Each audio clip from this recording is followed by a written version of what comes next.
Hi, everyone. Welcome back to another episode of Bitch Up. We're back. Finally. Hi. Yeah, we're back. Did you miss us? Because we missed you. Just kidding. No, Actually, we I did didn't. not. It was nice to have a break. I miss Lucy, but it was nice to have a Lies. break. It Lies was told nice on to have a break. Twitter. What is it called? The absence makes the heart grow fonder. Yeah. Sure, Bob. As she ignores all my texts and is Listen, basically she's MIA. Literally, I told her, I'm like, still dude, I was on about to put a PTO until missing today. persons file because this bitch didn't respond to any of my texts. I'm sorry, I was on PTO until today. I'm clocking back in today. Mm-hmm. She's like, I was on PTO from your friendship as well. No, I had a very tough week. I'm PMSing. It's my PMS week, and I just didn't want to deal with anything. And I've just been like avoiding life. Yeah, I would seriously, don't take it personal. I was avoiding everyone and everying. Well, too damn bad. I'm taking it away personally. Yeah. Okay, I'm the exception. But you always do. Are we surprised? No, I get it. I wouldn't say I don't think I was having as tough of a week as you. However, it was a very stressful week. There was fires everywhere, and I told you offline what happened. So, yeah. It's been a bitch, but I think a lot has happened since the last time. I mean, you went on vacation. Obviously, you celebrated your birthday. She's 33, baby. 33. Her Jesus year. It feels the same. I'm being attacked by a swarm of flies because it's summer. So if you see them around, don't say anything. Another one just. I just saw it. That's so creepy. I just saw another one. They're like, you stink. I was gonna say they're low-key like you are. No, just kidding. I was gonna say you ain't shit, but then it's just like, no, you are shit. What was the line? I am the shit. I don't know. There she is. She is the shit. That's why they're around her. Shit. Yeah, but there's comes with the territory, apparently.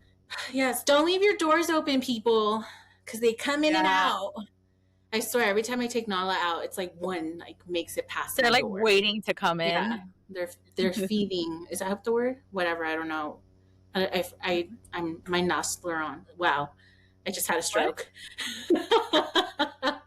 My last neuron. Oh, I think yeah, I had a stroke. Sorry. I think we need another week off to get it together. I think I need to come back because I think my brain has been off for so long that now it needs to go back on. So yeah, I think this came at a good time because now my brain will be like. It'll be functioning and making new wrinkles. Well, anyways, do you have a bitch up moment or recommendation?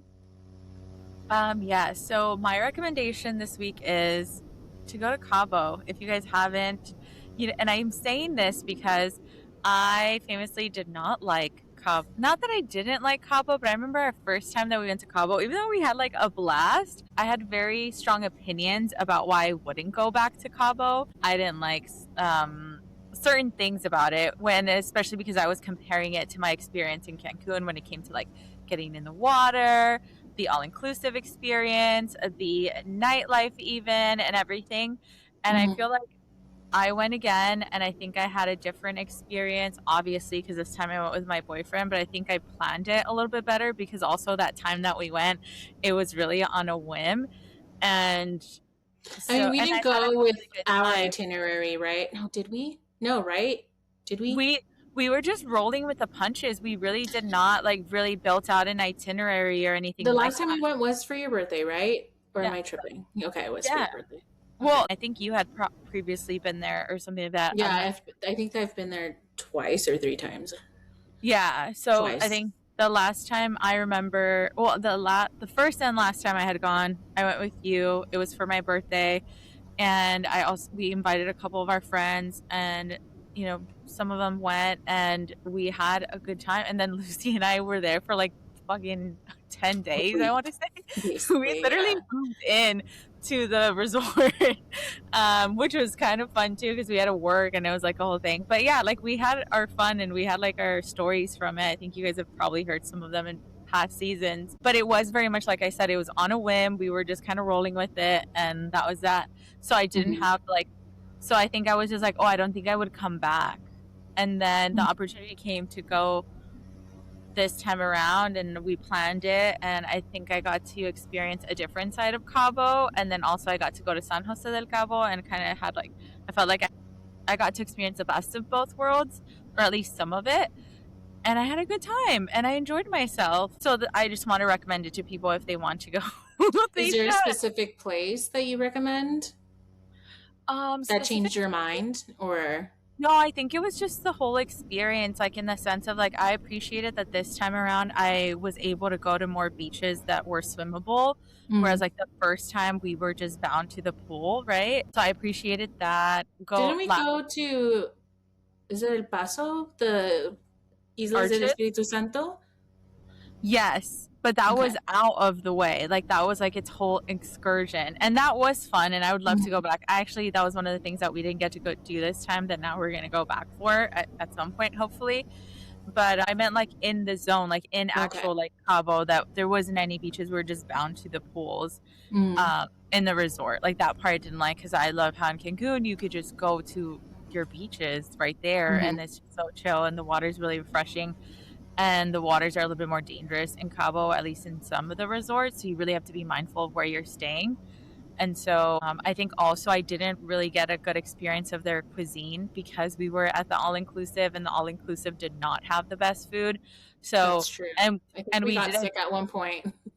Yeah, and we didn't venture out that much to check out local spots. And this time around, I got to experience a lot more of their local cuisine and just some of their popular restaurants down there, and really enjoyed the eating and the drinking out there. So that's why I feel like it was just a different experience, and I enjoyed it that much more that I'm like, I would happily go back. And there's so much more to experience, I feel. We have family that lives over there actually, and so they were also very much like giving us recommendations, and they were like, next time you guys come, we'll take you here, we'll do this, we'll do that, you know, we have recommendations for Airbnbs. And like, because they live there, they kind of know the ins and outs, so they were just like really great guides to have too. So I think that definitely impacted the experience. And then I think the way we planned it too, like we went hard the first couple of days, and then we kind of secluded to the other side where it's more calm, more chill, and we got to do more like spa vibe. We slowed things down a little bit, and we're able to really like recharge, because I'll tell you, I was like, I hit a limit drinking out there, and I thought I could never hit a limit. I was like, I was just like, what's the saying from Acapulco Shore? Oh my God, what do they say? Volteaste? No, yeah. Hardcore, Oh, here's the thing. That's the thing, no volteé, but it was one of those things where like I was just like, you know what? I'm not like, I'm gonna chill today because I'm a drink later on at night.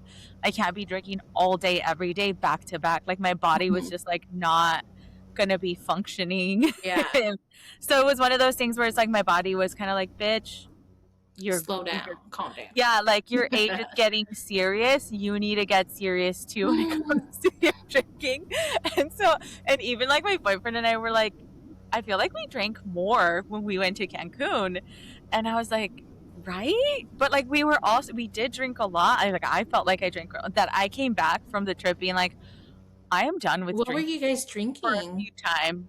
Everything. Oh, tequila. Well, that's probably why. Well, not everything, but like we were drinking a lot of tequila, obviously, because that's my drink of choice.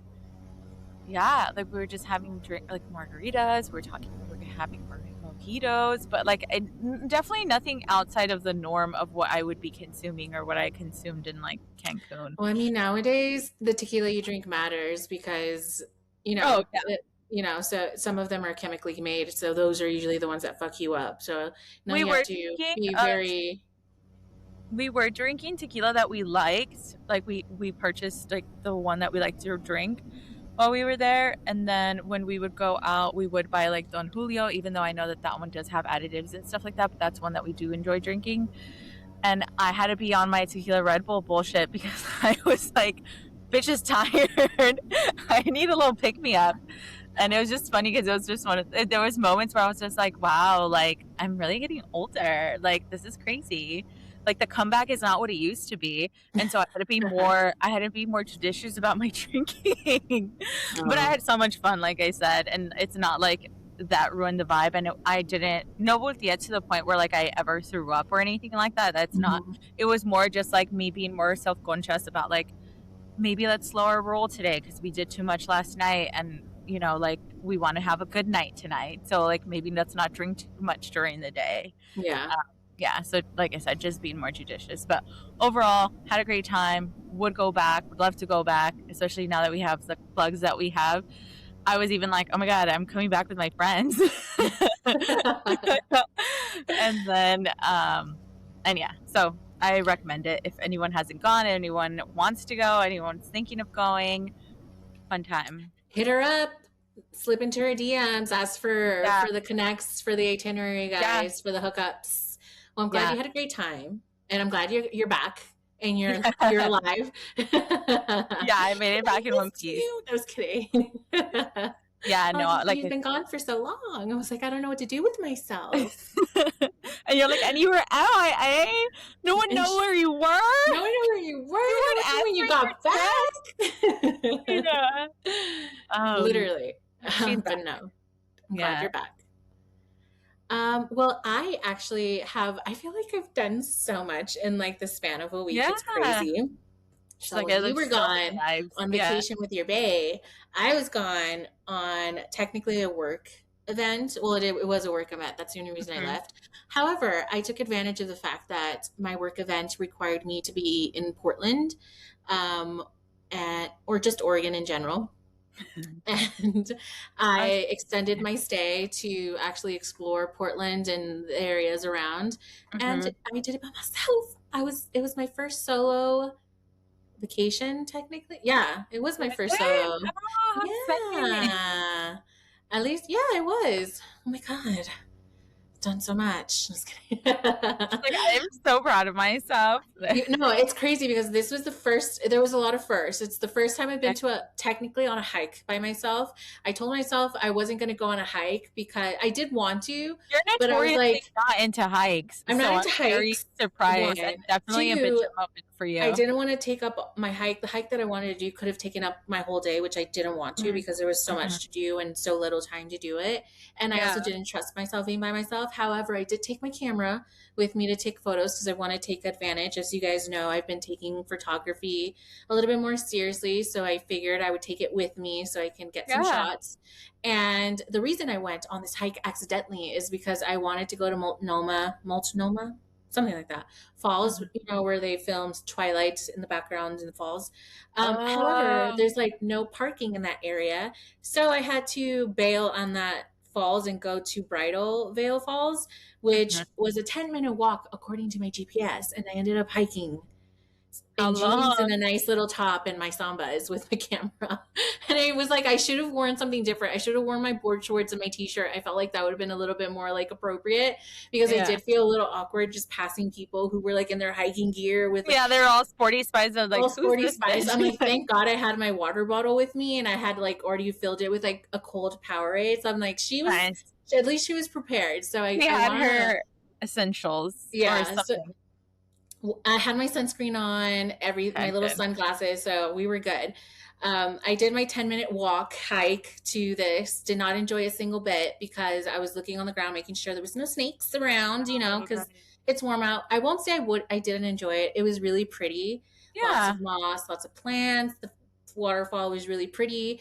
I was mad at myself because I remembered in that moment that I didn't bring my swimsuit. I totally forgot it because I did want to go swimming.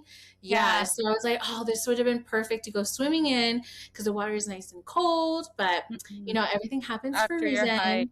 Yeah. So, and then I went to the grotto, which is like this religious like garden. It has a lot of like Catholic statues. It actually had one of my favorite statues, the Pieta, and I actually saw the original in Italy in the Vatican. And so this replica? The replica, it's one of 12 like allowed replica. So I got to see her again in the grotto, very pretty, surrounded by like flowers and stuff. So cool. Yeah. And this was also the first trip that I had to rent a car by myself. I rented a car before, but it's Okay, been with yeah. you guys. It's never been like by Yeah. myself. So she was doing a lot of grown up I love shit. that. Look at you adulting. I know. I feel like a new woman. I was like, who is she? Yeah. She's like, Oh, I can do everything and anything. I went She's to dinner by unstoppable. myself, Ooh, obviously. how is Went to that? dinner, went to lunch, got drunk by myself. It was great. Didn't feel Oh wait, I awkward. remember you texting us saying like, "LOL, I'm like eating. Well, like I'm drinking by myself." Or I forgot what you said, but you were basically like, No, I was like, got a yeah, little nostalgic. I got a little buzzed on 2 drinks. And then I was listening to the table next to me, basically chismear. They were talking like a little shit on like a person they both knew. And I was just like, oh my God, this. And I was giggling Definitely because I'm about like, this us. is something that Joey would completely complain about. And so I was like, oh, that's so funny. I feel like this is a conversation that we would have, or something that we would be like, Mm-hmm. if you're going to do this, at least do this, like, Right. again, being considerate of people's time. But yeah, so I texted you and Joey and I was like, I'm here by You're myself. like, I wish you guys were here. Yeah. And I went to go see a movie by myself. I went to go see the new Spider-Man movie. Recommend it. Go watch it. Did It's so you good. did you see it like here or while you were over there? No, while I was in Portland, I watched it by Oh, that's myself. so fun. I was actually Yeah. just telling my boyfriend that I wanted to go to the movies this weekend and I was gonna suggest Spider-Man. Yeah, it was really good. It was very grounded for like his movies, very grown up. And it's Oh, funny because I feel like the messaging of the movie is very much something that we like are always talking about that on we the would stand podcast, behind, that and we we would stand. 100%. Yeah, exactly. So I definitely recommend for you guys to go watch it. It Okay. was great to see, and I'm excited for all the new movies coming out. So yeah, I did a lot. I did, and I took a solo photo shoot by myself on Cannon Oh, how Beach. fun. So I got to get some photography in, and yeah, so I'm really proud of myself. I did a lot. That's good. Did you get to do everything you had planned or like for the most part had like set for yourself to do or that Yeah, you for the wanted? most part, I did. I went to this record store that I really want to go to. I found some good stuff. I found the Nice. Honeymoon vinyl record by Lana Del Rey, the one that I Yeah. gifted you for your birthday. Oh It's yeah, really yeah, yeah. hard to find, and I found another one, so I Nice. got it. I You're like, found let the me Miley secure this. Cyrus and her Dead Pets album that I've been looking for. Also, in Italy, I had passed on the Madonna Like a Prayer vinyl because I'm Oh, like, I already have too much. I can't take it. But I found it in Portland. So I was like, this is a sign. it was meant to be. It's meant to Yeah. be. So I got her, and I got my brother I think it's Chemtrails album, but the blue background or the blue cover that he liked. I have that one too, Oh, but he okay, liked it, gotcha. so I got it for him. So yeah, we found a lot of good stuff. I tried some coffee out there. They had this fig latte I How wanted was to that? try. It was good. I wanted a little bit more fig, but not bad. So yeah, I did, and the sandwiches were really good. I went to this sandwich spot called Tanaka. So good. Oh. The pulled pork sandwich. If you guys go there, the pulled pork, really good. You're And like, yeah, tell him I sent you. yeah. Use my discount code bitch up 10. Yeah. But yeah, and then I went, obviously I spent my whole day at the beach. I wanted to go to the Goonies house, but parking was a bitch at Cannon Beach, and I was scared that I wasn't going to be able to find parking. And also I wanted to do a sunset photo shoot. So Yeah. I basically spent my whole Gotta day at the commit. beach. Yeah. Yeah, I saw the low tides, got to see some cool starfish. And Oh, it's funny because I think my mind got confused because the water is so cold there that you want to stay in the sun to like keep yourself warm. So I ended up getting like a tan because I was out in the sun keeping myself warm because the yeah. water was so cold. But yeah, I was gonna say, I was like, you look tan, yeah, she got some sun out there. which is a good thing. I don't think Yeah. it's a bad thing. Oh no, I don't think it's a bad thing either. I was like, oh great, because my Italian tan was about to like Was wearing expire. off. Yeah, I was Yeah. like, let me tune up. So yeah, Yeah. she's Yeah. ready Palm for Palm Springs. Springs. Yeah, I was gonna say that. I was like, Palm Springs is underway, so you Yeah. needed to tune up anyway. But yeah, so that was my bitch up moment. I went on my first solo trip to Portland or to Oregon. And obviously I went to my work conference, which was better than I expected it to be. I Yeah. bitched up and adulted and socialized, and it Love was that for great. you. Because I know you were Yeah. dreading it for a while, but I'm glad you Yeah. like Super anxious about you it, bit but I You bitched bit the up. bullet, you did it, and now you're better for it because you had all these cool experiences out there and you got to do all the firsts. You got to experience all those firsts, which are pretty empowering, I think. Yeah, I took my journal with me, so I got to journal while I was Oh, there, nice. and I was manifesting a lot of stuff for myself, which I got to accomplish, and I manifested that the trip would be great. So Perfect. it worked out, She's and on now her she's way. back. Yeah.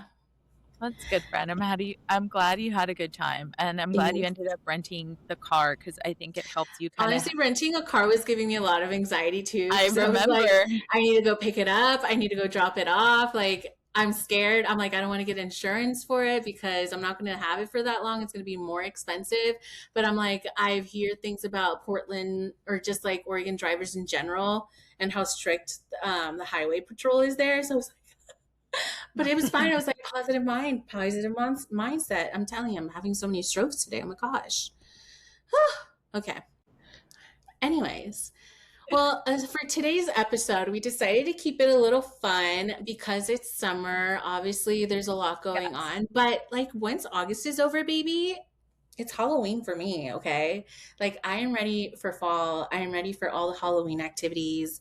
And so we figured that this episode would be like a little Summerween vibes. And we would be talking Yeah. about basically two Halloween, like two horror films that we consider are Summerween horror films that are good Yes. to watch in the summer, but are also like good to watch in October, you know? Yeah, or in August, if you Yeah. will. Yeah, it's spooky season, bitch. I'm wearing my. I was like, what are you doing? She's like, why is she She's like, rising? tits. I was like, It's part of my movie. No, I'm just kidding. My scary movie. Guys, I directed a scary movie. She's like, you want to see it? That's so No, funny. I I literally, was looking for my friend's Halloween shirt where it has like Oh, Pennywise, yeah. ghost That one's a face. fun I one. couldn't find it. I think that just means I need more Halloween shirts. So I I'm think added you to my do. list. I think you Yeah. do. Season is right around the corner. So we're like, let's get into it and have like a fun Summerween moment. I've seen that Summerween has definitely taken a hold of people. Like people are just like, we're over summer, we're ready for fall, we're ready for all things fall. Like I Yeah. get fall's a beloved season. I get that Halloween is a beloved holiday, but I'm like, you know what? You guys need to shut up and wait your turn, okay? You're like, bitch. Wait until my season. It's like, don't be fucking rude, okay? People are still celebrating their birthday months, their summer months. People are still enjoying their summer. And like, I understand that for people, September is when it kicks off. I'll allow it. But for August, leave us alone. No, just kidding. If people want to do it, it's fine. I don't care that much. But You know what's funny? I do get a little like, what the hell? But I'm like, whatever. People can do whatever they want. But it's like the best of both worlds. And I've been thinking about this because I was like, you get to do summer activities, like hit the pool, eat some watermelon. Like we were talking about it. Like you can carve a watermelon, have like fun summer treats, but still make it Halloween, watch Summerween movies. And like this is, and I think these movies that we're going to talk about are like fit perfectly into that because they still give horror, they still give the Halloween vibe.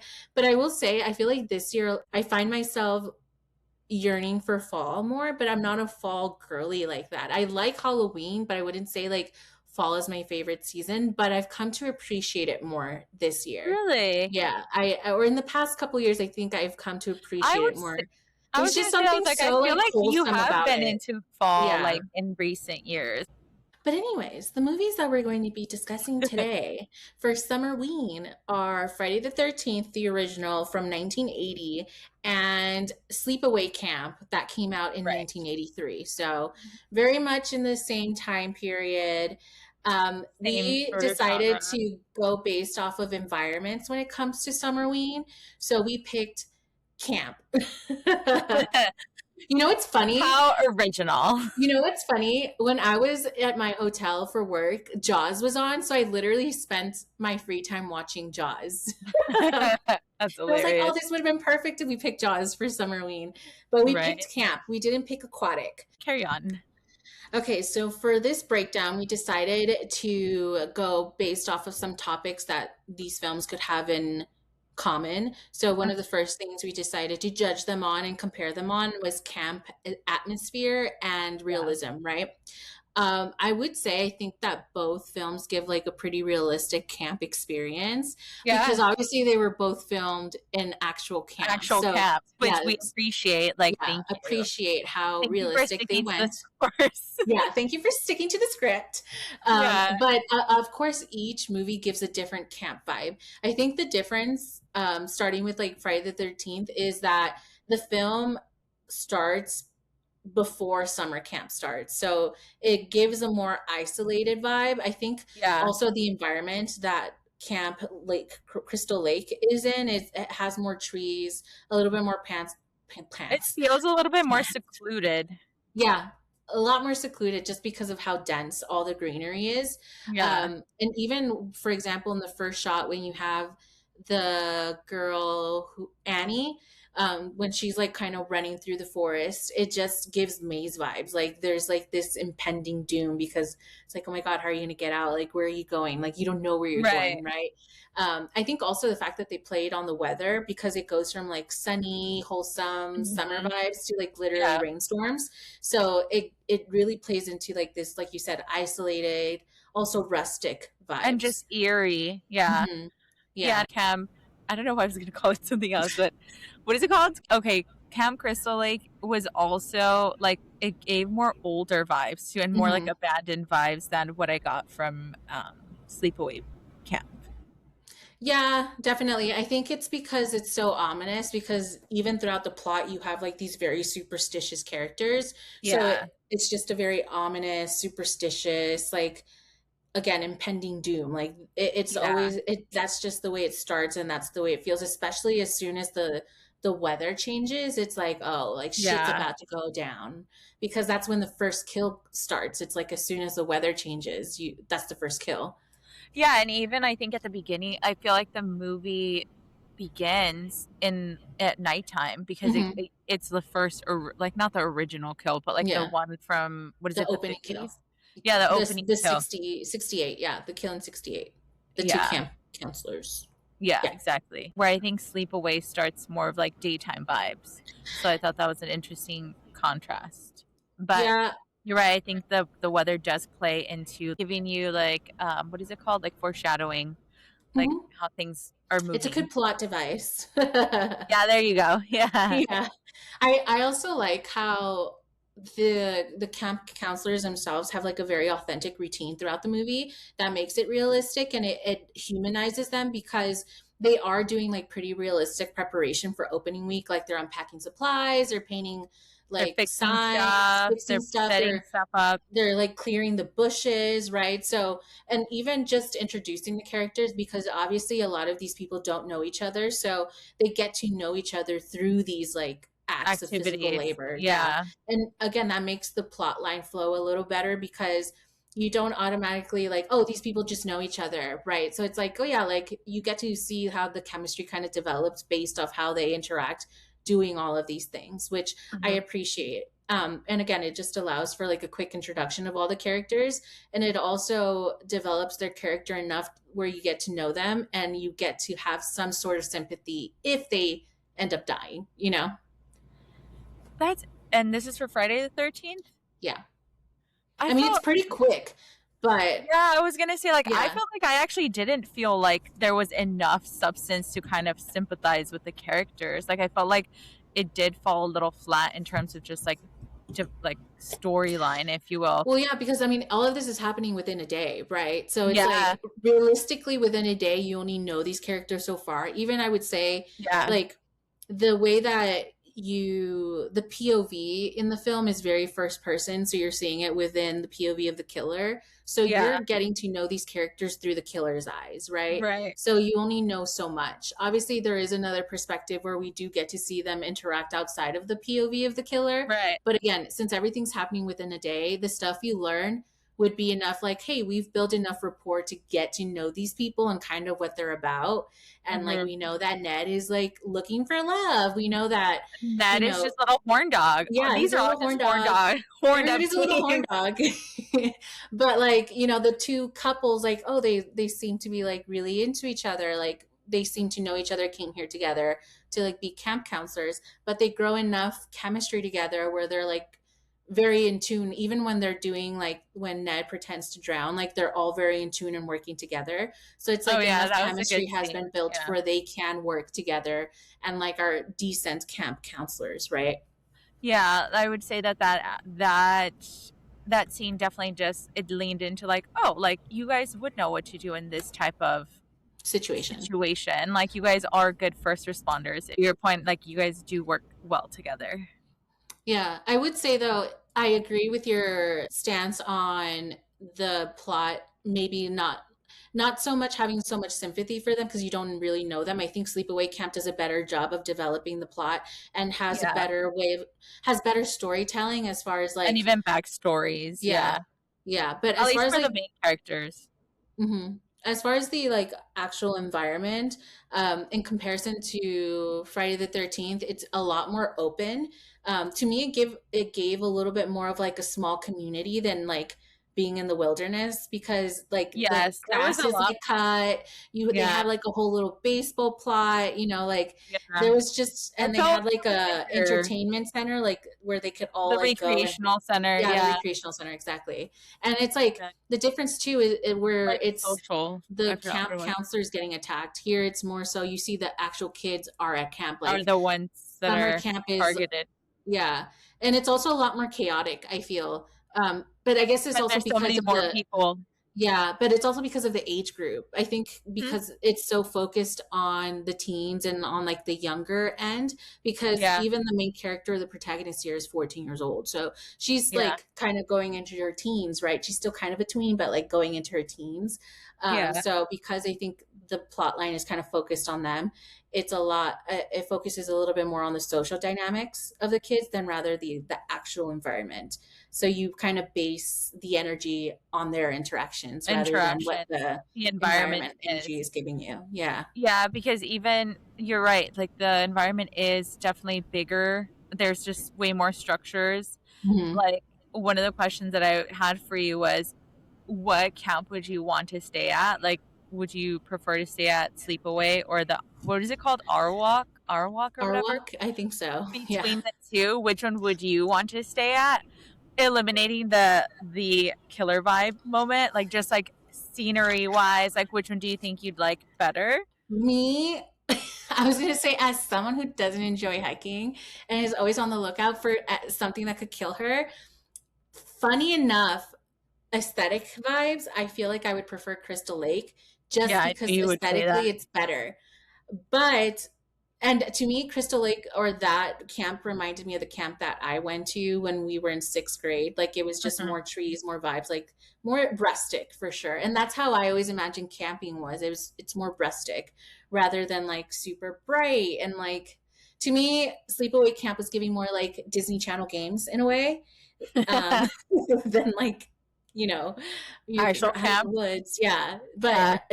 it makes sense because I think the kids that are going to sleepaway camp are like technically like mid to like high, so like economically they're rich kids and from New York, aren't they? They're like going down Yeah, to they're like suburb kids. suburb Yeah. kids, yeah. And So they did this like frequently. And in the words of Annie from Friday the 13th, they're city kids. So it's yeah, like yeah, I guess the vibes there are a little different. Like, of course, you're gonna have a little bit. I don't know how to explain it, but yeah, that's what. you're gonna have better facilities. Yeah. Would. Yeah, no, I actually would have wanted to stay at Arwalk because I did like the fact that they had just more diversity when it came to like the buildings. Like Mm, even though like the cabins definitely looked smaller when they were like filming in them, but I think they just had like multiples. And then I hmm. like the fact that they had their rec center. I like their like lake area set up better too. I think I just appreciated more of the open space and just like it seemed like there was a lot more to do, but obviously that is part of like how the film was shot and because Hmm. to your point there was a lot more kids in the scene because And they were we're filming already in camp during because camp. Yeah. when it happens in Crystal Lake, like we don't know what Crystal There's Lake no camp one. was like. Yeah. Yeah, And the it most had we know been is when closed for Jason decades. drowned. Yeah, like we just know Yeah. like what was happening in that area. We don't know the rest of Mhm. the vibes. We do get some flashbacks in like other movies where it did seem like it was a very wholesome camp. place. Yeah, Mm-hmm. so that's why I'm like, it's a little hard to compare, but I would say I think Camp Crystal Lake is a lot bigger, just Mm-hmm. because of all the greenery and all the forest that's around it. So it does seem like a bigger camp. And again, so it just reminds me of the camp that I attended when I was in sixth grade. So maybe that's why. But yeah. No, like I'm partial to it for that reason. But I wouldn't go. I think if you included the killer, I would prefer to go to Arwalk. Yeah, because I was like, I'd be friends with I know, Angela. yeah, I'd I be know friends I with wouldn't her. be a victim. I'm like, Yeah, yeah, I let's know. go terrorize men. No, I'm kidding. But yeah, like I wouldn't bully her. Like I would Yeah, like mind my business and like yeah. try I to would be be nice just one to of the her, if kids in the anything. background. I would be a background character at this point. Yeah, like I don't think I would be Hmm. subject to any of her violence. Exactly. And then as far as like the style, right? So obviously Friday the 13th, like we were talking about, I think that, well, in general, we know that Friday the 13th is a whodunit. It starts off like that. Like we don't know who the killer is. Again, the Yeah. POV is killer. We're seeing Hmm. it from the killer's eyes, the stalking. But also in general, I think Friday the 13th was one of the first films that kind of cemented camp or summer camp as like a slasher environment, right? Because Yeah. before it was just like your typical, again, Michael Myers houses, like house Suburbs. parties, Yeah. suburbs. Now we're out in the wilderness and Right. teens are And getting what the fuck killed. happens there? Yeah. Yeah. And I Yeah. think Friday the 13th is a lot more grounded and very straightforward, like from the jump. Like you just get into it. Like you said, like the kill starts from the Right, very you hit first the ground scene. running. And I Yeah. will say that the killing scenes are a little bit more gratuitous than Sleepaway, or at least I just felt like the build up and like, and this could be probably because of the score and the cinematography in comparison Hmm. to Sleepaway, that you just, and the special effects too, that I felt like leading up to the kills, like you kind of just like you, what is it, like the build up was just a little nicer than Sleepaway, and nicer in the sense that I think with Sleepaway was like it kind of just happened, and I was like, oh shit, that Well, happened.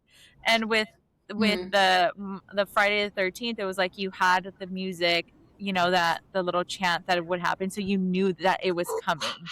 Yeah. Yeah. I And think, yeah. obviously that like ripped off of Halloween, but like it was good. Like I was just like, oh, okay. Like, Yeah, I do think that when it comes to like the effects and even the gore of Friday the 13th and mhm, like you said, the tone, of course it is, I think the, like you said, it has pretty realistic practical effects and mhm. it does have enough gore. I would say, like you said, the difference between how they filmed the violence is very different because, like you said, in Friday the 13th, you, I guess they kind of focus on the violence where a majority of the time we see it happen in What's real time. Like happening? we see Yeah, the physicality of it, and then we see the injuries long enough, but not too long. And right. there are some instances where we don't really We don't see the see. death. Yeah. Like we don't see Ned. I don't think we see Bill die. Mm-mm. But I do There was appreciate a how couple they that we use. saw and some we didn't. Yeah, Yeah. I do appreciate how they use the deaths as jump scare moments because Hmm. again, it does build the suspense and also kind of like hope for the audience that maybe they could be alive, but it also Yeah. adds to the who done it because I'm like these people could easily be the killer themselves. Like then disappearing could just be like, oh, they're the ones killing people. You know, like Ned Hmm. disappearing could indicate like something bad is happening and they could potentially or he could potentially be the killer. I think also Bill, you know, not seeing him die on screen, like we could be like, oh, like he was wearing plaid, right? At one point, we see the killer wear plaid, so it's like maybe there's a connection there. Yeah. You can Um, see how it was kind of maybe referenced, but it was like sort of to like throw you off as the yeah, viewer. Yeah. but also I think it having jump scare bodies does Yeah. add to the ability for them to amp up the gore because a lot of the times some of the gore I would say compared to like more present time films and even just the gore in Sleepaway Camp was Hmm. not as bad or as Hmm. gruesome. It wasn't. And because we don't see some of the deaths, it did allow them to have a little bit more gruesome violence, I guess, because like we have Bill with a whole bunch of arrows hanging, I think, on a door or something. And I think one of the deaths or one of the kills that comes into mind when it comes to like war is the one where Kevin Bacon, his death, where the arrow pierces his throat from And under the all the bed. blood gushing. Yeah. Yeah, obviously around that time and when that movie came out, it was probably one of the more creative deaths and also one Mhm. of the more gory deaths. And it did look pretty realistic. And even the It did. pooling of the blood, like it wasn't like you're like exaggerating, like No, squirting everywhere. Like, it was it was, realistic. yeah, it Yeah. was really realistic. Like So that blood looked hot as yeah, it's coming out. Like it looked it warm, looked you know? thick. Yeah. It did Yeah. not, and you almost were like he's choking on his own blood, you know? Yeah, Um, exactly. Yeah, even the axe to the face, like we see the act of of the axe hitting her in the face, but the practical effects of how realistic that looked like was really good for its time. Because yeah. I couldn't tell it was a prosthetic skull. Like Mhm. it looked pretty legit. Like It the was, like yeah. for Bill, for instance, I could tell either I can tell that the actor was moving when he was hanging because you could see his face twitch a little, or you can tell it's a prosthetic. And it Like was just like those were just the muscles still twitching. You know how they still have like the muscle memory is still sometimes kind of like yeah, true. But even the final what's the word? The capitation. decapitation. I'm telling you, I think that that one was a pretty good shot too It because was. the act of like you see the machete swing and then it cut the head off. Like it was a pretty good continuous shot, even though it wasn't. I did laugh a little though because I didn't realize that she's like holding her fists like this while Yeah. she's headless, and she's like, "Ah," and I'm like, that is fucking hilarious.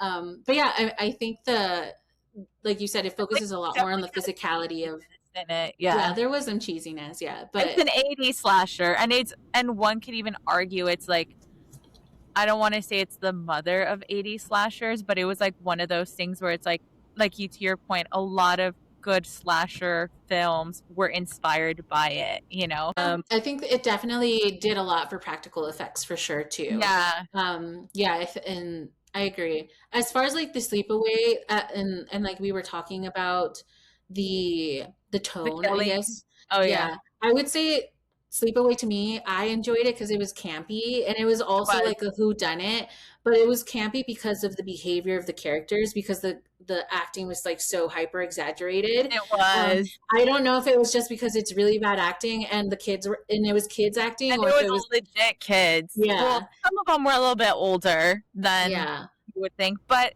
the camp was, you definitely got a sense for the camp having a variety of age groups. It wasn't just like a Yeah. specific age group. Obviously, the central characters did revolve around a specific age group, Mhm. but there you did definitely see older folks, younger folks, especially the guys. I think they had like a lot of older guys too. It was unclear to me if they were older and counselors too, or if they were just camp goers, but they were just part of an older age group. No, I think they were camp counselors. Oh, okay. Yeah. And I would say though that I think it was a little bit less realistic too because of how they were acting and also because the adults were like super irresponsible. Also the Yes. creepy cook, Oh like my God. Like the that was way my crazy. jaw dropped, I was like, are Yeah. you fucking kidding me? I'm I'm like, like the oh, this 80s? is how we're starting? Yeah. Fucking pedos? Like, what? Yes.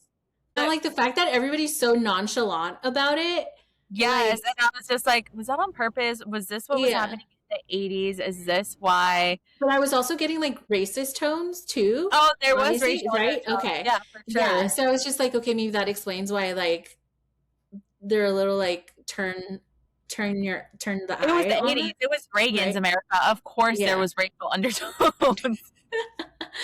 But I will say it did and the other thing about it, I think there was this interesting scene because at one point they have like a whole baseball like movie within the movie. Like it Yeah, feels like so it's out of a place. lot. Yeah, and Yeah. that's where I was like, wow, like this camp is huge. Like Yeah. this feels like it was hella far away from like where the camp's at. They just had so much space They here. just had a whole baseball game in this movie. Yeah, But even though it did feel a little out of place, I will say it did develop the plot further it because did. it did introduce you to characters and And like then you said, their dynamics and even just yeah. like the boys doing boys shit, you know? Yeah, exactly. Boy, shit in the 80s, right? And then it just like shifts to like a very dark horror. So it goes Yeah. from like, It would go yay, back and baseball forth. sports. Yeah. Yeah. But funny enough, like we were talking about, like, Sleepaway is a lot more bright. It was a lot more energetic in Hmm. general. Hmm.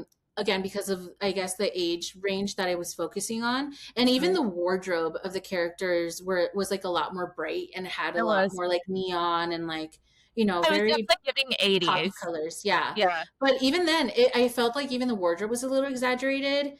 But at the same time, like, it is kind of 80s because I'm like, they It have the is little short 80s. shorts, they have the Yeah. crop tops, Mm-hmm. right? Like, it was like, oh, it didn't feel too out of place, but like compared to like Friday the 13th, I was like, those clothes seemed more normal and not as like 80s exaggerated, if that makes sense. Right. It But then didn't, it felt like 80s stereotype, basically. right. Yeah, yeah, Yeah. yeah. But then you also think about it how, to your point earlier, it was like Friday the 13th was mostly focused on like older folks, right? Like Yeah, the camp counselors, the yeah. camp. And then you have like younger kids, and like kids are younger, so they're usually like associated with like brighter colors and stuff. And maybe True. it played into the part where it's like these are young kids, you know, like they're Hmm. children at the end of the day. So it's always very gross when they did the cook and the comments that he was making and stuff very early on. Even It's like, the what's it called? The camp owner had some predatory tendencies hell too. Oh yeah. no, he No, was predatory. he Never mind. was. Yeah, Yeah, he I just was. remembered what he did. The man almost killed Ricky for Yeah, and Meg. he was out here trying to sleep with the camp counselor, babes.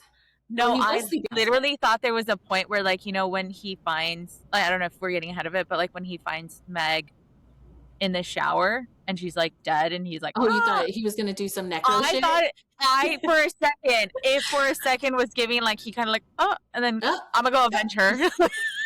And because I was just like, didn't put it past him. I mean, this man was crazy and he was like, didn't give a fuck about all the killings and weird shit that was happening. But all of a sudden they killed Meg and it's like, he's like, you know, it's another movie within a movie because it was like, yeah. I'm gonna avenge the death of my like, I don't know if she was underage, but she most likely was like his underage. I mean, she was hella under his age, that's for sure. For sure, yeah. And then I think it, like we were talking about the tone, there's a lot of tension because of the interactions between the characters. And Right. I think that's where it differentiates from Friday the 13th because like we were talking about, a lot of the tension is built off of the actual environment versus here where it's the social interactions because a lot of the stuff that's happening, like the bullying that Angela is experiencing, is like way out of hand, and it comes out of nowhere. Like what is your fucking problem, bitch? Like it was literally like the epitome of like the other, because they even showed parts where like, you know, I think it was like the nerdy guy. I think his name was like Mozart or something. In the guy's cabinet, he had like glasses, or I assume that he was the nerdy guy, but you know, he's the one that first got like teased too with the little butt joke. Oh, and they did like he pulled a knife. Yeah, and they did a couple troll things to the guy too, but it still felt lighthearted, or not lighthearted, but like it wasn't as heavy-handed as what the energy and the girls and were giving to Angela. And I was just like, oh my god, girls are so mean. Like I forgot how mean girls could be, and especially to each other. And then when you have the counselors like leaning into it, or at least Meg, like she was or not doing anything. Yeah, and I was like, y'all are freaking haters. Like at first I was just like, okay, Angela, like does she not talk? Because I was trying to like get it too, and I'm like, oh, maybe she's shy and stuff. And then I'm like, well, she did go through something very traumatic, so maybe she's still dealing with that. But yeah, it felt like it was out of nowhere. And like for Judy, it was like, what was she jealous of Angela because she was getting special treatment, in the sense that people were, I think that some of the counselors or some of the adults there would try to like be mindful and accommodating to her and her situation, to the point where they wouldn't force her to participate. They would let her kind of be, and some people took real issue with that. I don't know why in Spanish, you know, in telenovelas, like I think of like all the mean girls, like maldita limosnera or something like that, or like Maldita you know, lisiada. Yeah, that's what I was thinking about. I'm like, oh my god, if this was like a telenovela in Spanish, like that would be what the vibe. But yeah, I think the thing here, in comparison to Friday the 13th, where the characters are somewhat likable, here like no one's fucking likable. Like everybody is so cruel and like you said, predatory, or very cringe. So it definitely forces the audience to sympathize with Angela because, like you said, she's a lot more quiet into herself, and we see her very like, we want to be protective of her because like, get off her, bitch. Yeah, mind your business. Right. And it very much felt like Judy was just mean for sport. Like she was just like she wanted attention because she's like, I grew boobs over the summer. Like, why aren't you paying attention to me, bitch? Right. Why are you paying attention to Angela? She ain't shit. Yeah. No, I'm kidding. Look at her boob. Because she made that comment about, like, why don't you shower with us? You're probably front and front like Ken. And no, I'm just kidding. That's not what she said, but she basically alluded to her Basically. not having gone through puberty yet. So that's why she was like Yeah. ashamed to shower around the girls or near them or something. And then she also made a lesbianist accusation. She's like, what are you, lesbian? Is that why you don't like to shower with us? Or like that's why you don't shower at the same time that we do? And it's just like, damn, it's more like Judy's one that was giving lesbian. Like, why are you so obsessed with me? God. Why are you in love with me? Yeah. It's like, it's not my fault. I'm just kidding. You're obsessed with me. Yeah. That was very interesting. I was gonna say, as far as like going into, because we talked about the effects and like the gore in Friday the 13th. So I actually looked up who was behind the practical effects for Sleepaway, because I honestly was like super impressed with how detailed they were, especially with how much time they spent showing the injuries compared to like Friday the 13th, because that's where they focused a lot of the shots were very much focused on the aftermath of violence. So apparently Edward French is the mastermind behind the effects, and apparently he had like a much lower budget and limited resources when compared to Friday the 13th. So that was very impressive. But yeah, I will agree with you that Friday the 13th had more on-screen violence versus Sleepaway, where a lot of the violence happened off-screen, and we don't actually see like the physical impact of whatever weapon it was that they were using. But like we said, you know, we do see a lot of the aftermath. Yeah, and we do see allusions to it, right? I think one of the things that I leaned into with Sleepaway Camp was that like you kind of relied on the viewer's imagination to kind of get a sense for what was happening in the situation. Like one of the things that really kind of like was off-putting to me too was Judy's death scene. Yes. And what that was like. And I was just like, was that what I think it's yeah. No, yeah, and it leaned to like kind of like the horror and like the level of uncomfortableness, right? Yeah. And then and obviously the aftermath, you just see her feet under the thing. You don't, but like one can you don't, yeah. Which I'm glad. I mean, as far as like how I agree with that, because I was going to say like compared to like Friday the 13th, this movie didn't have like a lot of blood. Like the gore didn't involve blood. And the kills were a lot more unique and almost like torture-like. Like the boiling pot one, like that was giving very much like suspense and torture. And honestly, you know, as far as like the first kill, I didn't expect them to show the injuries. Because again, I thought it was going to be very much like, oh, we are leave it to the imagination of what happened and what you know of like what happens when you touch really hot shit. But the fact that they showed the blistering and the peeling, I was literally like, no fucking like, I was like, wow. The makeup, I was like, damn, like I'm like, you could tell obviously now. But I'm like, at the time when it was cheesy, like some of the effects are, but they're from 83, like it comes 80s. With the you can't be judging it from the perspective like from today's FX, because it's like like you said, it's like been 40 plus years. Well, I mean, now they'll just CGI it, but I'm like, the fact that they were able to do that and accomplish that with just practical effects that is so impressive. Yeah, like the bee kill, like the fact one of the creative kills. Speaking of creativity. Yeah, they killed one of the kids, one of the bullies, with a beehive. Dude, and throwback to my girl. No, when I was just like, from the bee thing, what really caught my attention, and it was also a bit exaggerated, was just like some of the what is it called? Some of the wounds from it, and it was like a bee crawling in or out of it. Yeah.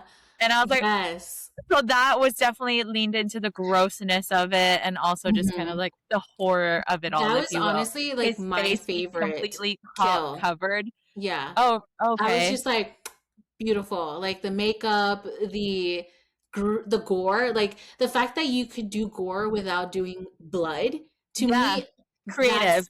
so creative, and I think original. horror movies need to do that more often. More, Like, yeah. don't depend on blood so much. Like, depend on other ways of The like art of killing. disgusting the Yeah. audience, you know? Disgusting and making them feel like having the Like, EBGs, yeah, exactly. EBs.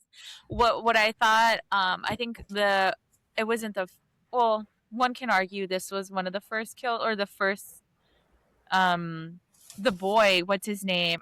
Yeah, on the canoe And or whatever. yeah, so the guy that like basically gets drowned and I don't know what else happens to him, but like the whole like snake slithering out of him, Oh which is yeah. like iconic considering all his stupid snake jokes and all the allusions to like All the snake being a, foreshadowing. yeah, all Yeah. first of all him trying to scare the girl with the snakes and all that, and then obviously like the phallic um things too when people were talking about snakes and stuff, and then Hmm. the snake being the one that like crawled out of him was like kind of iconic, I thought. Yeah. I enjoyed Uh, that kill. And you know what? That when I saw that, I was like, it was the girl. Like that's when I first got the hunch that it was Angela. you know, I had With that already kill. known she was, Oh, well, I really? guess talking about going into the twist, the plot twist of the film, Yeah. right? Obviously, I had already known she was the killer because Oh, I I had seen didn't. a clip on TikTok about it. So I was Oh, like, oh, this okay. is interesting. And then my brother came in when I was watching it and he's like, oh, you're watching Sleepaway Camp? And I'm like, yeah. He's like, dude, that shit was fucking Iconic. crazy. Yeah. Yeah. He's like, I accidentally ended up watching it one night and he's like, I was like so shocked with the ending. He's like, you're going to be so shocked. I'm like, I already know the ending, but it's interesting to see how they go Yeah. about How it, they right? put, yeah. But I did like the bait and switch. I do think that they did a bait and switch here because obviously the whole time, because it is a whodunit, we definitely Yeah. get like them We are trying guessing. to, Yeah. yeah, we're guessing who it is, who it potentially could be. Obviously, there's a lot of misdirection in both films. With this one, it obviously frames Angela as like the ultimate, like final girl because she's like this fragile girl. Like I said, we as an audience, we feel so protective over her because of her tragedy or her tragic past, Yeah. right? Like, Right. and everything that we know so far that she's experienced as far as like how mean everybody is and how cruel everybody is. Right. But like I said, they do a bait and switch because this whole time they're kind of guiding the audience to think that Ricky, her cousin, is the killer, right? Because of the things that he says, how reactive he is, Uh-huh. and because he's so protective of Angela, right? Or we think that it's maybe an adult at the camp too. I could see how that Yeah. could be because there was a lot of camp counselors too that That were seemed little. pretty protective of her. Yeah. Like that one Yeah. girl, I forget what her name is. So I could see her also being a potential suspect. See, it's interesting because I never got the sense for Ricky being like, I can see, like, now that I've watched the movie and then when I saw how it developed, where what's his face thought, that it was Ricky or he kept blaming Ricky for it. I never got the sense for him. Like, I just really thought that he was protective of her. But Yeah. I was kind of had a hunch that there's a reason why Ricky is so protective of her. And I was like, Yeah. why is he so protective? Like, is there something dark here? Or is he just like, because that's like his cousin and stuff, right? I, for me, I got the hunch of Angela. And then if not her, I definitely was like, it's an adult because you can't trust these bitches. Like, especially with the Yeah. opening scene of the pedos and the other guy, Yeah. I was like, and how the owner was very quick to want to dismiss and sort of like keep everything under the rug or kind of say like, oh, it was an accident, like very nonchalant. I was like, it has to be one of the adults, or it could be one of the adults. Yeah, I mean, if I knew that Angela wasn't the killer, I could see but knowing what we know about horror films and how they usually tend to give you that bait and switch, I'm like, I would instantly know it's not Ricky because I'm like, he's too in your face. Like they're making it Mm-hmm. too obvious. So They on the want your nose, yeah, attention on him. It's always the people yeah, you least expect, right? When it comes to yeah, these who done it. So I mm, was like, okay, like I could see how people could think it's Ricky, but knowing what we know about horror films and how they usually go about these, like Ricky is the last person on my suspect list. But then they do tease it a little bit more because when in Judy's death, you do see Ricky kind of, but it's technically Angela yeah, or you know. So it's like, oh, like that does look like Ricky. And at one point I thought maybe it's both of them, even though I knew who the killer was. I was like, oh, maybe they're both in on it and they're just like right. out here terrorizing camp because they're like, fuck you guys. Yeah, and what I thought was interesting, well, I mean, now I guess it makes sense now that we know what the finale was, but like Hmm. I had not seen the movie. I didn't do any research prior to it. I literally just like looked up the movie. It was free on Tubi, put it on, and kind of got on that fun little ride.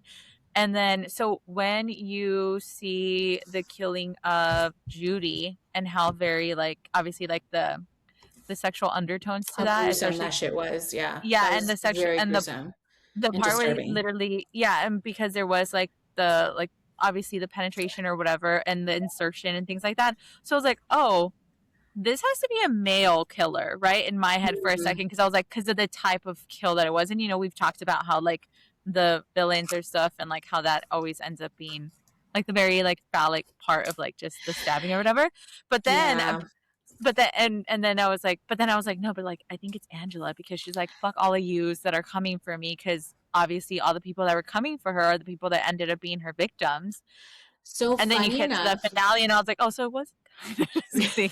It was a Okay. man. It How'd you was know man. it? No, so it's funny because when that shit happened, I was so confused.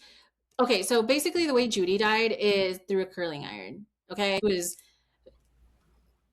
y'all She was use your violated. imagination. Yeah. Violated. And the reason I first thought, oh, they're gonna burn her face. But then they kept I showing thought they her were gonna come face for and I her was like, face.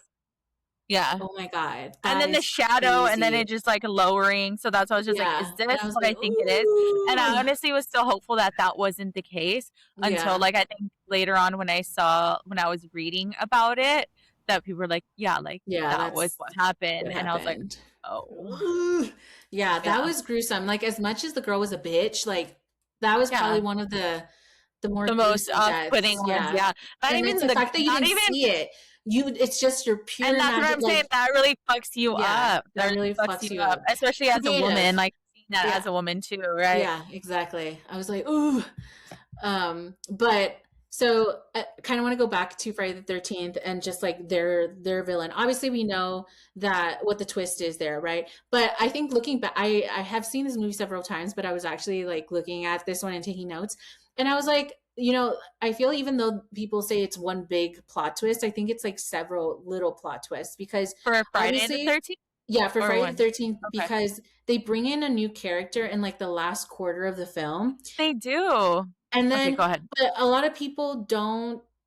And then obviously we learn that she's the killer, right? It's Mrs. Voorhees who turns out to be like used to be the cook at the camp, and her son is the one that drowned in 1957 50, or 53, I yeah, think. no, it's We're in the 1957. 50s. Okay, well, Yeah, I because just remember it was the in 50s. 1957 he died, and then the next year is when she killed the two camp counselors. Hmm. And so then after that, at the end of the film, the final girl is like out on the canoe in the water. The cops come and she's like, "Oh, I got him right here!" And then out of It's fucking finally like, nowhere, yeah. Jason comes out of the water and like drags her in. I was like, I totally forgot about that scene. I was like, "Oh shit!" Yeah. And then you see it's a dream and it didn't happen. So I was like, there was like a couple little plot twists, like a little like Hmm. shock factor there. Obviously, the motivation, like we talked about for Mrs. Voorhees, is that she's basically like grief stricken and it's just Avenging her. vengeance, right? Yeah. Because Yeah. she's unable to like process the loss of her son. And I think now, obviously, after doing our analysis last year of Psycho, I was like, oh, I can definitely see like the influence here because they definitely invert the mother son Fun. killing doer, right? Where Yeah. she's the one that's like having like these voices, and Jason's the one that's telling him, kill her, mommy, kill her. It's like, Yeah. I will, Jason. No, I'm just kidding, Yeah, and even right? like throughout the movie where you have those scenes to like draw or like to lure some of the counselors, like the like the sound of like I think it's Jason when he was drowning and he like being like help or Help. whatever, Yeah. and that's what's luring people out and stuff. And she Yeah. hears that and it obviously completely triggers her too. Yeah, I think when it comes to like her whole motivation for doing it, obviously it's because she equates, or I don't know if there's like an actual like mental disability that's associated to her. I know a lot of people when it comes to like the analysis says she had like a mental breakdown, and some people even say like she was schizophrenic. Hmm. But in her delusion, she equates all camp counselors Like the that ones.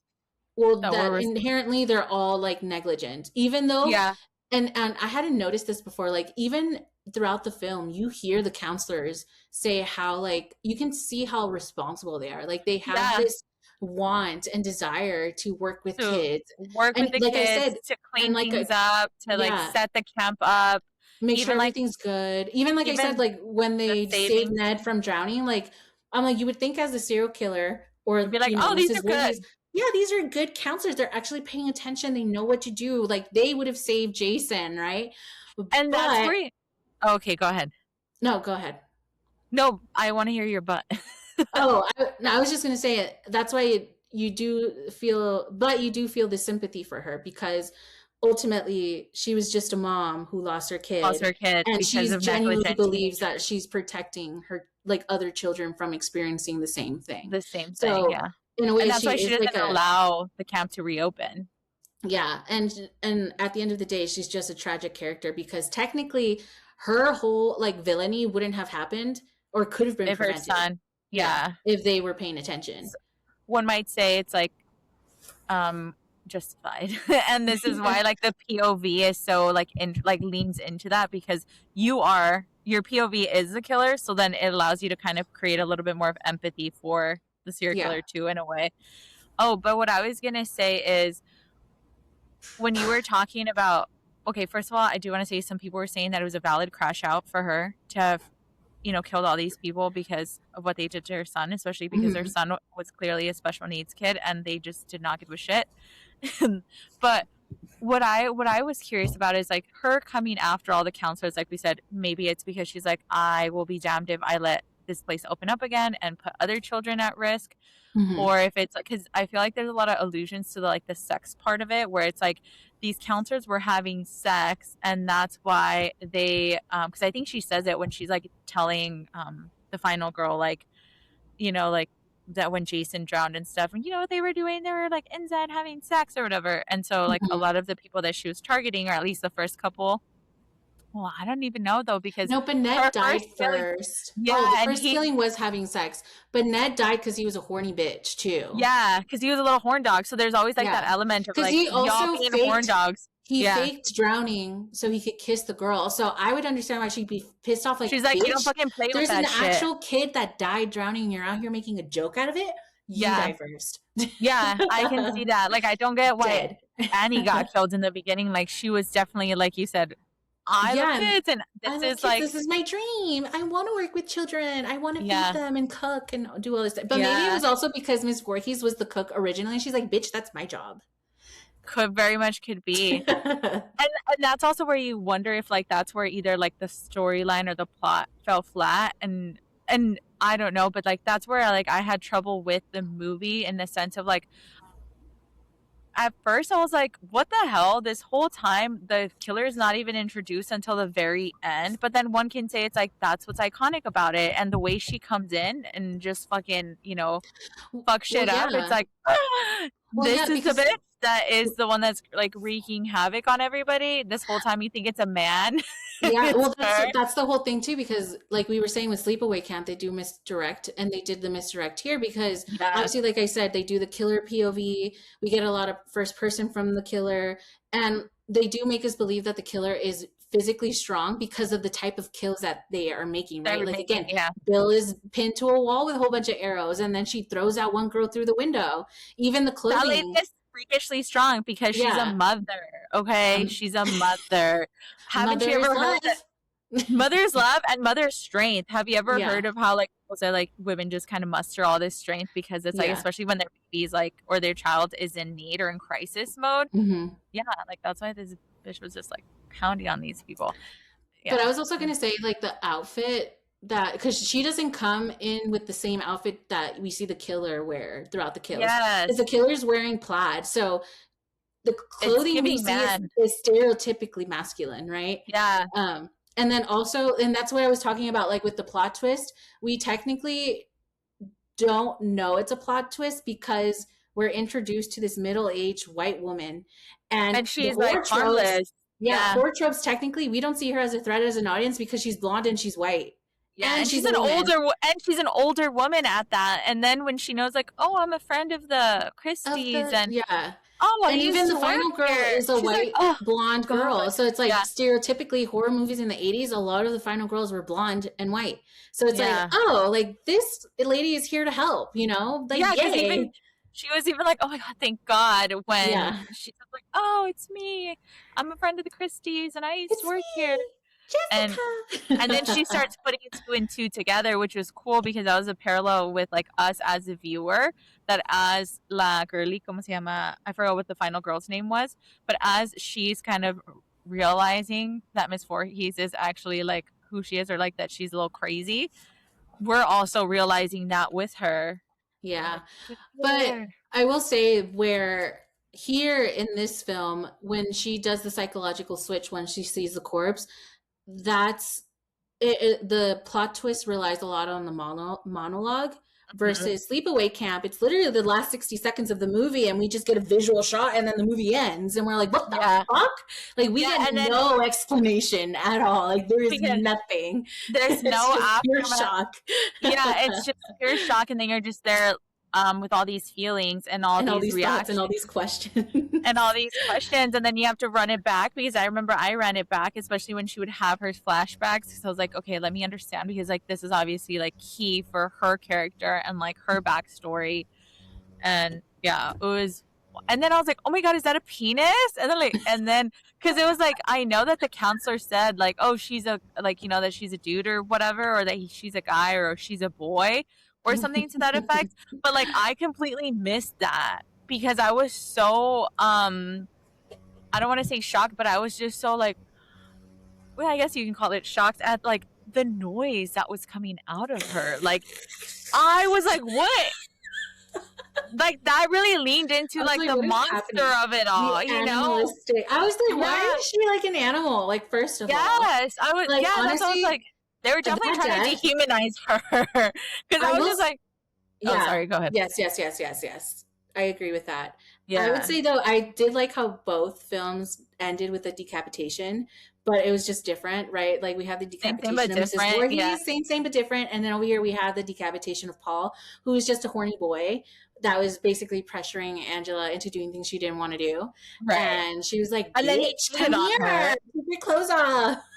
Yeah. And he's like, okay. Okay. Wait, he's But like, why? And then she's like, she's take like, your "What do you clothes off. mean?" And She's he's like, "What like, do you okay. mean?" I was actually looking into that last scene. So for the twist for you guys, since we didn't really, we kind We of just like are, glossed over it. yeah, glossed over. So the twist in Sleepaway is that so Angela had a brother named Peter, and her dad was gay, right?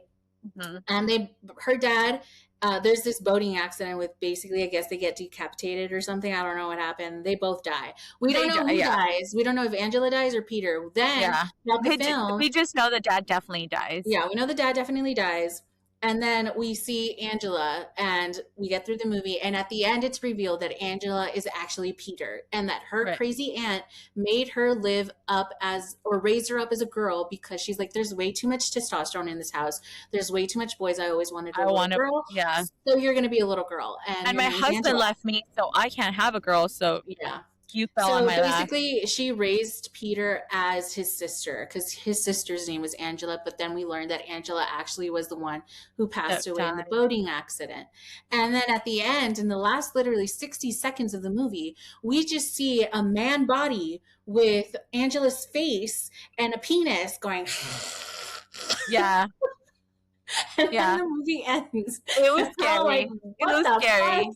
Yeah. And I'm like, what the fuck just happened? And but then it's like, oh my God, it makes sense now. Why, like, not make sense, but like the part where like, she was obviously not well because she was traumatized by what happened to her father, and then by yeah, she was psychologically kind of traumatized. Like she has a warped identity. And she crashed out. And she crashed out because and people are out here sexualizing her. The first man tried to essay her. And everybody she's bullied else by Judy and Meg because she doesn't want to participate in the swimming because when she was trauma, her dad and his sister died first of all in the water, and also like he's a boy, so And another thing was that, like, one can argue too that a lot of Judy's aggression and just like bullying towards her very much like underscored the part where Angela was not feminine enough in the way that like Judy was, like that she wasn't Mm-hmm. promiscuous, she was like not sociable and bubbly, or like, you know, she was around and everything. She would just keep to herself. She's very quiet and this is that. And she's very much of an introvert. And so like that, they really came for her in that way too. Yeah, I think also she's a tragic because her entire life she's had Been to experience repressed. Yeah. people enforcing things on her or him technically that Yeah. he didn't want. And then the camp in itself, the environment, or just the people in the camp too, also mirror that life because, That and it has also been imposed. exaggerates that. And that's why killing becomes her defense mechanism. Yeah. And her reason for killing is different from Mrs. Voorhees, right? Mm-hmm. Because Mrs. Voorhees is out here on like a grand crusade to like save the children, save other children, right? So they don't meet the same like death that Jason did. Versus Angela, she's out here killing Off because with it's you. personal, bitch. Yeah. It's personal and it's reactive because you guys are being fucking scrotums. You're being scrotums. Yeah. And you're gonna die for no reason. You're being scrotums and assholes for no reasons. Right. So you're dead. And I don't even know what I was gonna say anymore. But that's what I was gonna say. So because the face on Angela, like at the end, because obviously the girl who played Angela, she plays 14. I think at the time she was 13 when she filmed the movie. So obviously because of like she's a girl and there's nudity, they did a double where it was an actual male body, and that's why we see a penis. But I thought that it was like some weird CGI at the time, like really bad CGI, and they just like put her face on. Apparently, it's an actual mask. Like they molded a plaster mask of the actress's It looked face, and that very real to me, to the real. point where But I I thought thought it was like a little too big or too small for his body. So her, I'm like, oh, the that's a head little definitely weird. looked big, but I thought she did have a little kind of a big head too. Mm. So, and I don't know if it's because of the shock of it all that I didn't even like question that. This whole time I just thought that they put a penis on her, like a prosthetic, and they No, just girly. put a No. bush, you know? She's too young, yeah, because of labor laws, and obviously no, we're not yeah, trying. like that makes sense. But Yeah. like when I first saw it, like my thoughts weren't like, oh, that's a real male body with her face. Like the logistics didn't come to me in the moment because like, I was it's a little too muscular shocked. to be Angela. Yeah. I'm like, where did all this body come from? Yeah. For real. The whole time she was all like lean and just like, yeah. No, in her eyes. That's like, why is it not moving? Why are her eyes not moving? Yeah. That's probably what made it even creepier too. Yeah. And the noise that was coming, like apparently they added the noise after in the because the mask is literally just like. No, apparently it was super silent. So the guy was literally drunk because he was like, "Oh, I'm gonna be naked in front of all these people, so let me like take a couple shots so I can like be comfortable, put on the mask." And then they were just like in silence, and then they put the noise at the end, which makes sense because I was like, "Why are you putting like a beast like?" Which obviously nowadays, like the movie's a little controversial because people are like the transphobia and everything. But even though technically Angela or Peter's not a transgender woman because he was forced to be a girl against his will. He didn't want to be a girl. But it does lean into the transphobia of it all, which makes sense because in the 80s, like the transphobia, homophobia was rampant. Yeah, especially in 83 with the rise of AIDS and HIV crisis in America at the time. And to that point, it felt like it was transphobic and and for sure homophobic, and it almost felt like there was also like the vilification of someone that is trans or that is like, you know, on the queer side of things, or even treating trans or being queer as like a mental disability or a mental, like, you know how back in the day they used to be, oh, like you're not gay, it's just like a mental thing and you just gotta like fix yourself. Mentally ill.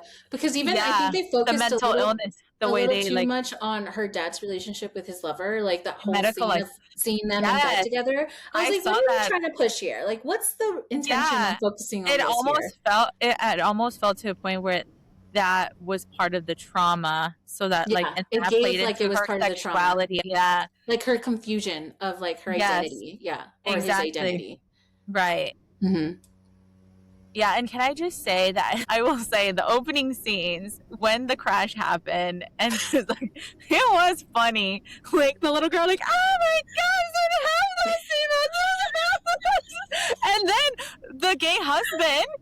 What was the guy's name? I forgot what the victim that actually passed away, but he was like, oh, like let's say his name was Paul. Oh, Paul, like. That was just it. Like that was like, but for all like, oh, the one at the top, like his lover that was just watching. His lover. It's just so nonchalant, like, Paul. Yeah, the nonchalant. And I should be like, and then I was like, you know what? You would think he'd be like, never. Yeah, like the girl. Like I would have thought the girl gave more than anybody else in those. Yeah, she's like, bitch, this is my time to shine. She's like, help that. I'm like, girl, calm down. It very much leaned into the scream queens of it all from 80s slasher movies. So I was she's like, girl, this is my only scene, okay? She was like, I need to make rent. I'm just kidding. Yeah. She's a fucking She's kid. like, I get paid per word, okay? That was a very interesting opening scene for sure for me. Yeah, it was a really random way to kill someone off. It was kind of cheesy. It was an exaggerated. I'm like, how shallow is that area? I was like, it was giving a little shallow. I'm like, how do you get there? You know, because they seem like on the edge of like the lake or whatever they were. They were, and but you know, that girl that took over the boat was like. Like, and I was like, that was his first. I was just like, how do you not know how to turn? Like the guy was just watching her go. I'm like, sir, like this whole time, this whole time she was saying how like, oh, I know how to drive this thing. Like, don't you worry, my dad has bigger boats than this. Bitch, where? Like, if you were a daughter of a man who owned a boat and you were well versed in boat and like stuff and maritime stuff. You would have been, that would not have happened to you. Yeah, that's crazy. But yeah, it was all for the plot. You know, we need some tragedy. And it was great. Yeah, I'm like, why not just make them drive off a cliff or something? Like, keep it a little classic here. But I'm like, yeah, a boat. Like, you know, it was funny. Yeah. Yeah, but I think that's what I appreciate, and that's why it's so campy, because there is some like comedy, like dark comedy in this film. Yeah. And like even I guess we can get into it, because I was gonna ask like what movie do you think wins Summerween 2026 for you? Friday the 13th? I'm gonna Sleepaway Camp. I'm gonna say Sleepaway Camp, and that's because I had never seen it before, and I really like the experience. Like I said, the roller coaster of watching it, and like really watching it, and the plot twist and everything. I was here for it. I enjoyed it. I do think that then when I rewatched Friday the 13th to really get a sense for comparison, because I feel like I grew up in an era where like I saw the sequels of Jason before I really saw the original. Mm-hmm. So like I feel like the sequels were way better than the original, or like some of them are, not all of them, but I feel like I've enjoyed the sequels a little bit more than the original. And again, it's because I probably watched those first or whatever. Yeah, I think I watched part 2 before I watched part 1. Yeah.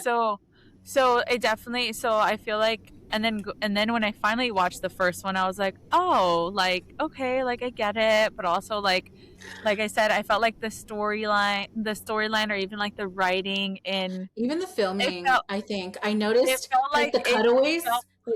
Yeah, or like the POV switches were like, oh, like you can tell this was on a budget, but I'm like, every horror film is on a budget, right? Yeah. But I'm like, you can tell here that, and that's why I will agree that I think Sleepaway had a better pace as far as like filming and like the way it progressed. I will say, yeah, but it's like, and it was kind of like, I think when it came to just like the story development and even the plot, because I did feel like now when I watched the original Friday the 13th, I'm kind of just like, oh, it feels like it's flat. Like there's a whole lot of nothing happening. People are just waiting around to get killed, and they're killed beautifully. I will say that cinematography, you know, it's there, and like the build up, and I appreciate the score, and then like you said, like the scenery and how that plays into it. Like I will recognize that, but when I was put to like, okay, Sleepaway, or I'm gonna have to give it to Sleepaway this time around. Who knows how I'll feel next year when I watch, or whenever I rewatch Sleepaway. But I think because this was my first experience with Sleepaway, and it was such a contrast, where like you could tell where Sleepaway was influenced from Friday the 13th because of the Mhm. camp part, because of the slasher and this and that, because of the woman being the villain or that being subverted or whatever. But yeah, I Well, did enjoy it. I did also, I think I forgot to say, like, even the twist in Sleepaway Camp, I think was also interesting because I think this is one of those movies where the first twist was that the protagonist in the film is technically the killer, Yeah, right? the final The final girl girl was the killer. is the Yeah. killer. Yeah, And which then is like obviously the excellent. twist, other twist being that the final girl was actually a final boy. Right. But I agree. I do think Summerween winner of 2026 for me is also Sleepaway. Hmm. Only also because, well, it's super bizarre. Obviously, I love Yes. bizarre films, and it's so over the top, which I think is like the perfect combination of summer and Halloween. Even though Friday the True. 13th technically also takes place in summer, and dare I say it is the epitome of Summerween because it does give like more end of summer vibes and summer just starting. Yeah. But it's also, it's also a very October film. But because Sleepaway is like so bright and sunny and open, it does capture more of that like July, August Summer. Yeah. summer. And I will Yeah. say it's so hilarious because it also has like that dialogue from like the typical 1980s dialogue where everyone's like super aggressive. I think Yeah. I told Yeah. you, I think one of my favorite quotes was like with Ricky in the Sandlot wannabe Yeah. scene where they were talking mad shit and Ricky or someone's like, what was the guy's name? Oh, Bill. His name was Bill. And he's like, eat shit and And die, live. Ricky. And then Ricky's like, eat shit and live, Bill. I fucking Yeah.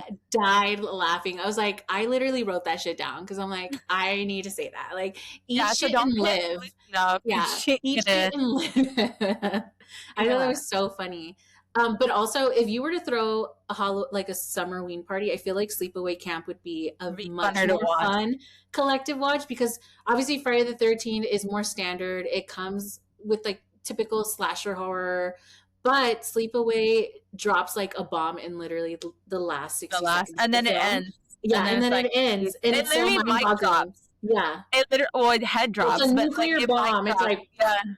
and then Literally, the head everybody, rolls, and it's like and then it ah. ends, and I'm like, what happened to the girl? And now I have to go see the sequels, Oh, and I which I will was say going to ask though, you about because you have. I yeah, remember you I told went me you on a watched them. sequel rabbit hole. I was one last thing I was going to add. I think also because everyone is so unlikable in this film that you tend to cheer for the villain when they do kill, and then when you find out it's Angela, you're like, yes, girl, get it.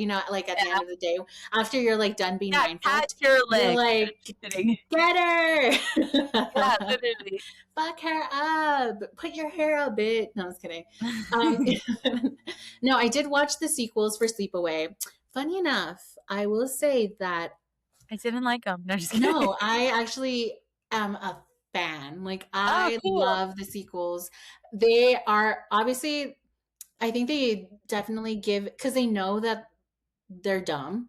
So they're so meta They like that, lean where they into kind of it. go, Yeah. they lean into the campiness Yeah. and like the meta comedy and the meta horror of it. And they like make references to Friday the 13th, Jason. Like there's a lot of references to a lot of the films in the Nice. 80s. So it's so funny.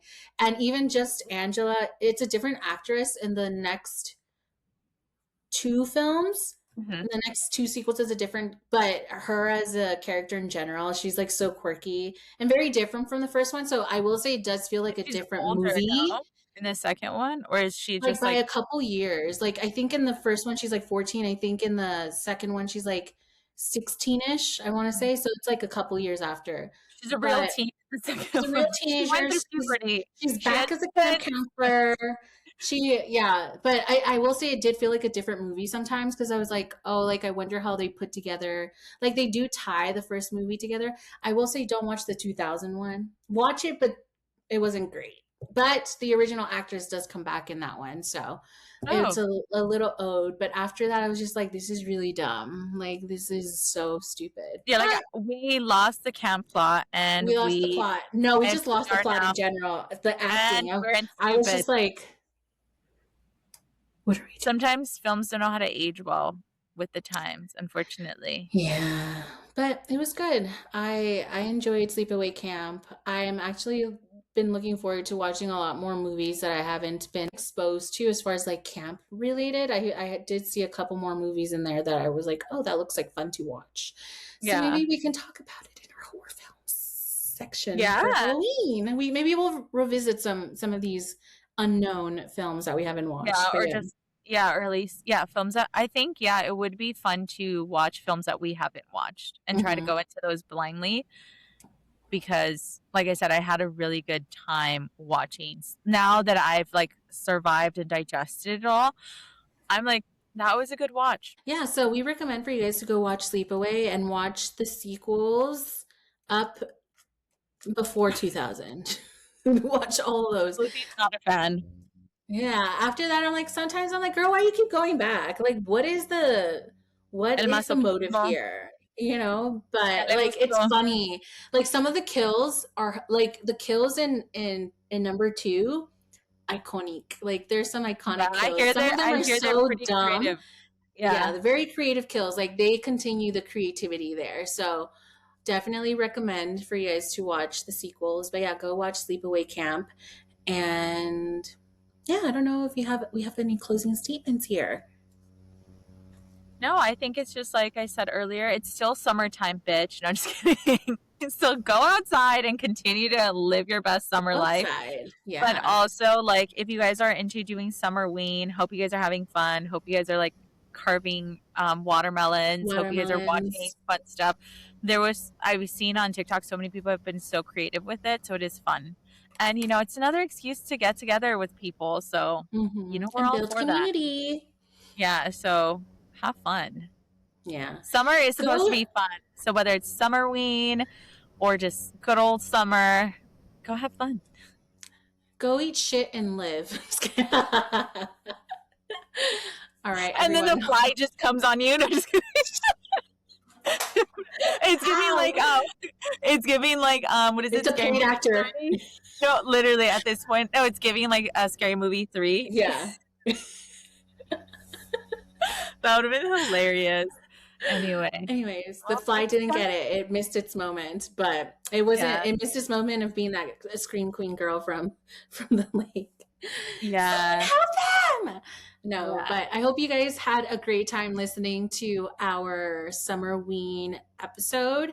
Again, go watch some fun movies, enjoy the rest of the summer, and go do some Summerween activities, guys. Fall is coming. Yeah. And school has started, unfortunately, for some of you guys. So good luck with that.